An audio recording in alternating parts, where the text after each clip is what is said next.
हिंदू हृदय सम्राट शिवसेना प्रमुख बाळासाहेब ठाकरे यांच्या आशीर्वादाने तसेच धर्मवीर आनंददिघे साहेब यांच्या आशीर्वादाने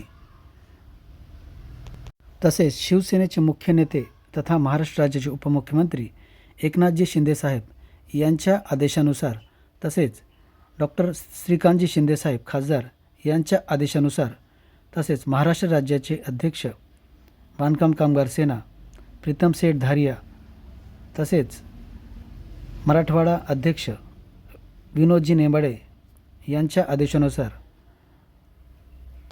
नांदेड जिल्हा प्रमुख बांधकाम कामगार सेना सुनील मदनुरे पाटील यांनी चाकूर तसेच रामपूर या दोन गावाच्या शाखा प्रमुखपदी गणेश इंगोले तसेच कामाजी बिरादार यांची निवड या ठिकाणी करण्यात आली। रामपूरच्या शाखा प्रमुखपदी गणेश नागोराव इंगोले तसेच चाकूर शाखेच्या शाखा प्रमुखपदी कामाजी नागोराव बिरादार यांची या ठिकाणी नियुक्ती करण्यात आली।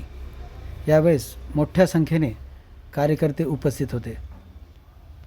आगामी काळात शिवसेना नांदेड जिल्ह्यामध्ये तसेच मराठवाड्यामध्ये एक नंबरची संघटना असेल असे या ठिकाणी उद्गार बांधकाम कामगार सेनेचे जिल्हाप्रमुख सुनील मदनुरे पाटील यांनी यावेळेस काढले।